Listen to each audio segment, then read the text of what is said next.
السلام علیکم۔ اردو پوائنٹ کے عرب نیوز بلیٹن کے ساتھ میں ہوں عمر خطاب۔ سب سے پہلے آپ کو خبر دیں، سعودی ہیلتھ انشورنس کونسل کی جانب سے اعلان کیا گیا ہے کہ اب سے ملک رائج میڈیکل انشورنس کارڈز کی پرنٹنگ مرحلہ وار بنیادوں پر ختم کی جا رہی ہے۔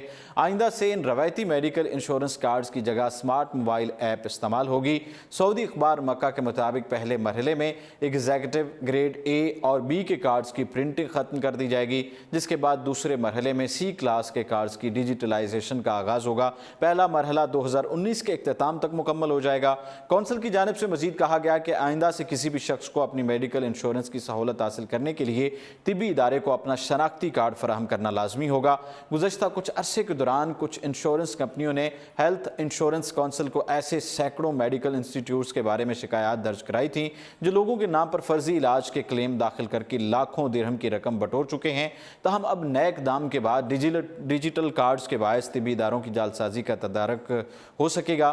ہیلتھ انشورنس کونسل کے مطابق مملکت میں اس وقت 1,12,15,197 افراد کو میڈیکل انشورنس کی سہولت حاصل ہے۔ لائسنس یافتہ میڈیکل انشورنس کمپنیوں کی تعداد 26 ہے، جبکہ میڈیکل انشورنس کی جانب سے مملکت میں منظور شدہ طبی اداروں کی تعداد 5,202 ہے۔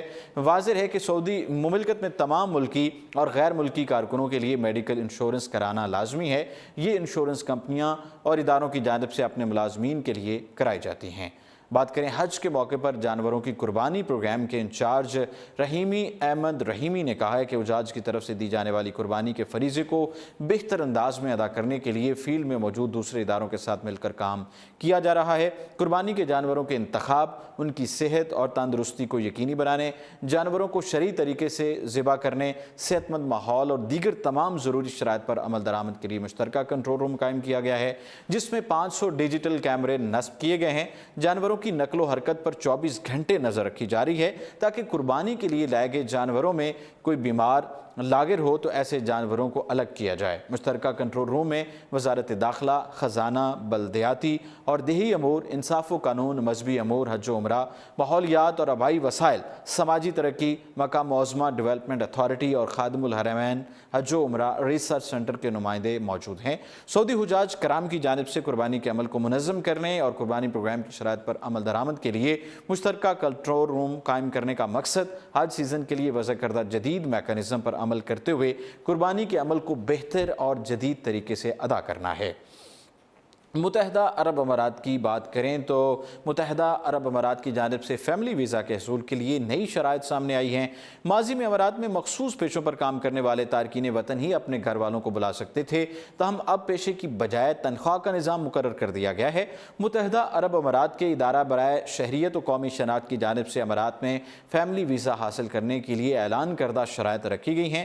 اگر امارات میں مقیم کوئی مرد یا خاتون اپنے بیوی بچوں یا جیون ساتھی کو فیملی ویزے پر بلانا چاہتے ہیں تو ایسی صورت میں تنخواہ دار طبقے کے لیے کم از کم ماہانہ آمدن 3,000 درہم ہو اور رہائش کی سہولت ادارے یا کفیل کے ذمہ ہونی چاہیے، جبکہ اپنا کاروبار کرنے والوں کے لیے ماہانہ آمدنی 4,000 درہم ہونا لازمی ہے۔